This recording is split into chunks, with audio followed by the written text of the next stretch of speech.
I'm Bob Coleman, and we're talking Main Street and the small business lenders who help it grow. Thank you to this week's sponsor, the 4th Annual National Alliance of Commercial Loan Broker event in Miami.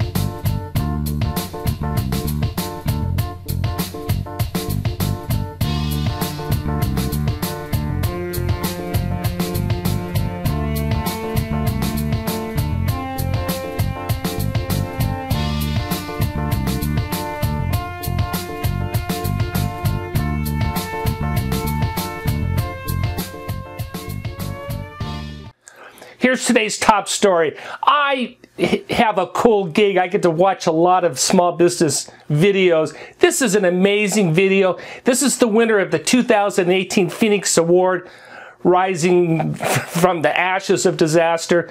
Three Brothers Bakery in Houston. This is a fantastic clip. Watch it.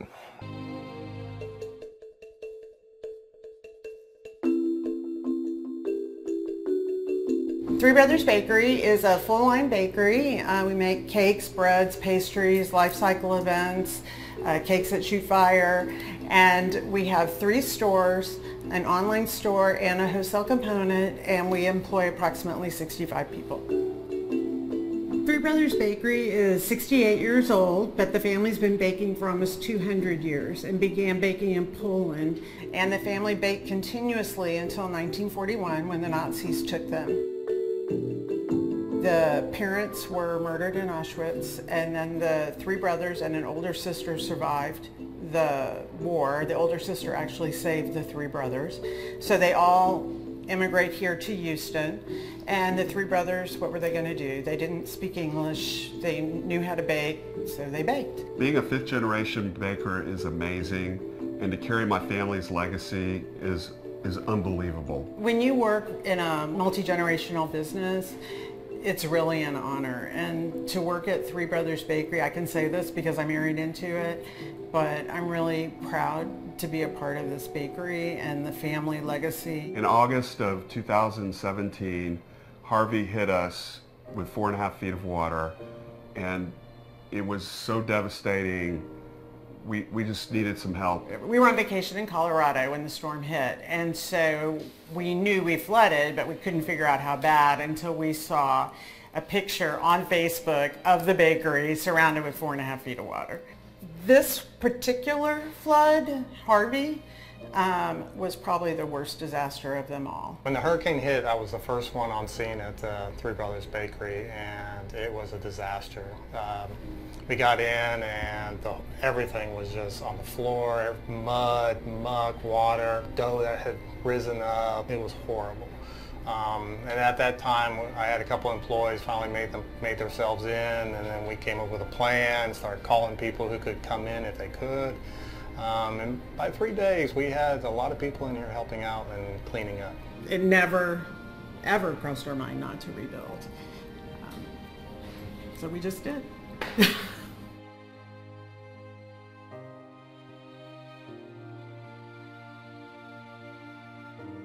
Normally my job is to talk to people that have been impacted, public officials that want to know what we're doing.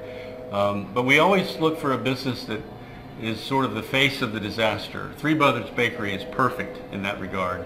They're a picture of the American dream in terms of their entrepreneurship, and they're also a bedrock of this community here where the waters came up. Everyone was impacted, and as the waters went down, they worked as hard as they could to be the first to come back to work, to bring some normalcy back to the folks that live here. They're a tremendous story of recovery in the middle of the biggest hurricane that's ever impacted this area.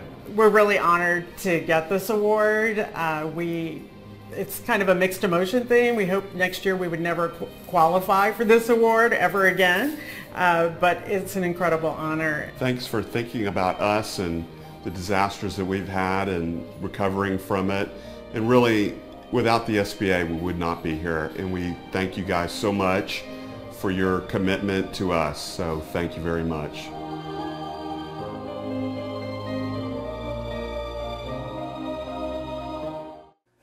I thought you would enjoy that.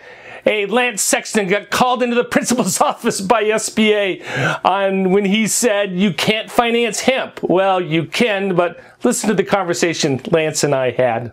Lance Sexton has been called into the principal's office by David Chikatsky, Special Advisor, Office of Capital Access, United States Small Business Administration. Dave has said that you are wrong. And let's go to the poll question. Dave got the paddle out. Yeah. Are SBA loans eligible for hemp-related businesses? Yes or no? It's a loaded question, Bob. It's a loaded question. We'll see. We'll see what the audience thinks here. Lance said that they were not eligible. Mr. Chakatzi says they are. Lance, defend yourself. Well, guys, April 3rd of 2018, there was a release from SBA. If you read that release, it would imply that hemp-related businesses are not eligible. People who make hemp clothing, people who make hemp paper, people who make hemp rope. Now, I don't understand that, but I stand by what I said because, Bob, there are many areas of the SOP 5010-5J where there's a area where you can send it in for SBA review. You know, I'm going to parallel it with the poultry industry because probably medical and recreational marijuana quite often is grown relatively close to the poultry houses. But yes, you can submit to SBA for, I guess, an override or an approval related to hemp. But we're taking our borrowers through a pretty tough process to get an SBA loan. Do we want to add another layer of difficulty to that process? As a prudent lender, I like to have clear lines, Bob, to operate within. I'm going to avoid hemp, even though he clearly said that hemp-related businesses, in some instances, you can submit additional information to SBA and get it approved. And I agree, and I was wrong. Bob, you should record that.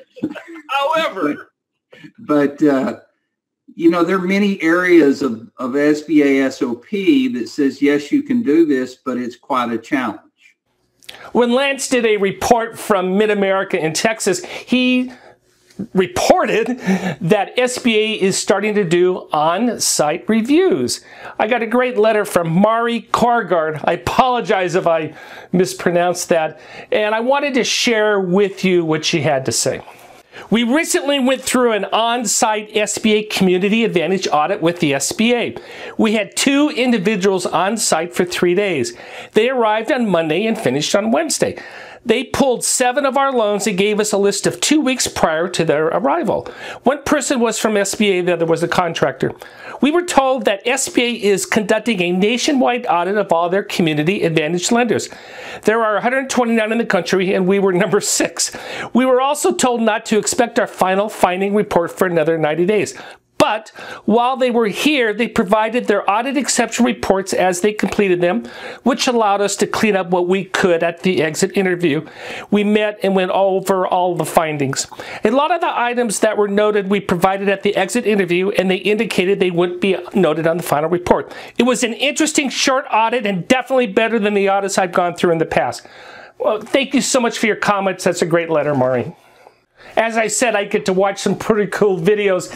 Do me a favor, if you have one about what you do or about a small business success story, shoot it over to us. I'm going to conclude today with a short video, another Small Business Week video. This is from Jay and Stephanie Rehagen, owners of a second-generation family business, Dan's RV Sales in Warsaw, Missouri. Hi, I'm Stephanie Rehagen from Dan's RV Sales in Warsaw, Missouri. This is my husband, Jay. He grew up in a small family-owned business his entire life, so he knows all about buying local and how that money stays in our community. We're striving really hard for an early retirement and full debt freedom, so any amount of money that we can save on the recent tax changes adds to our savings account, and that is super important to us. Thank you for joining us today for the Coleman Report Update and for supporting America's Main Street, one entrepreneur at a time.